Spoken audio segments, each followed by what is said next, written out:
د یوې موږ دواړه په یو بل باندې مین یو که نه مورې کرسي دا جینۍ به خامخا کوو. سلامونه، نیکې هیلې احترامات مې ومنئ. ملګرو شاهد مندوخیل یم. ملګرو د نوښار سیمې ته راغلی یم، ډاګونو نوي کلي ته راغلی یم. دلته یو شاعر دی اسامه ارماني شاعر خواله چې ډېر ښه شاعر دی، ډېر زبردست شاعر دی. نو راځئ چې نیغ په نیغه ورسره میلاو شو، په پروګرام کې ورته هرکلی ووایو. ارماني صاحب په پروګرام کې درته هرکلی وایم. زیاته مننه چې تاسو موږ ته دونه ټایم راکړو او ما ته دونه راغی، دونه کړه مو وکړو. او دغه یو شعر به ورسره شریک کړم.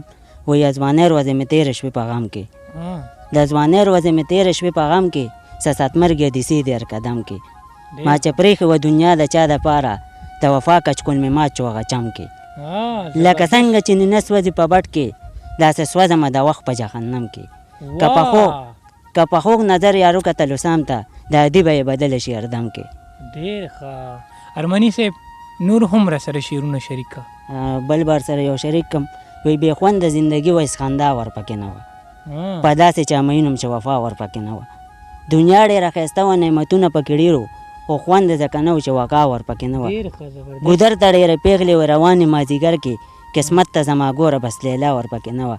کتاب مې د حکیم لقمان په زور او زین لوستلو، زما د زړه پرخل لره دوا ورپکې نه وه.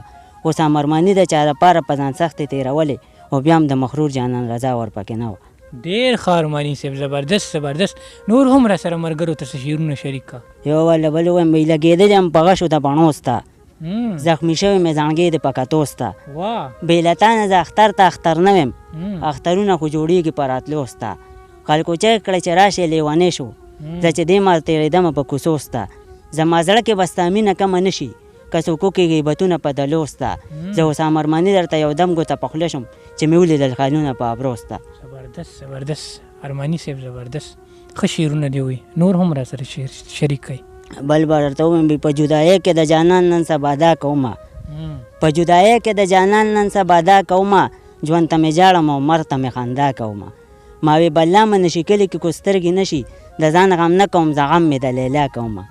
د یوې موږ دواړه په یو بل باندې مین یو که نه مورې کرسي دا جینۍ به خامخا کومه.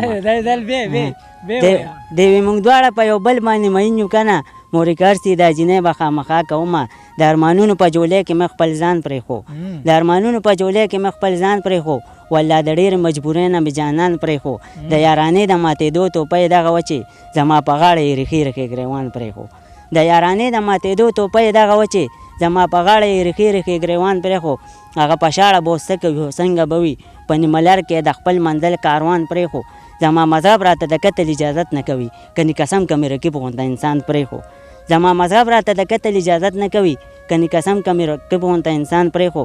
د رخصتۍ په وخت کې یو ځل په شاونه کتو، زما اسامه ارماني په زړه کې بس دغه یو ارمان پرېښو. ډېر ښه ډېر ښه ډېر ښه زبردست ارماني صاحب، زبردست شعرونه دې ووایي. یقینا چې ملګرو به خوښ کړي هم وي. ډېر زبردست ښه شعرونه دې ووایي.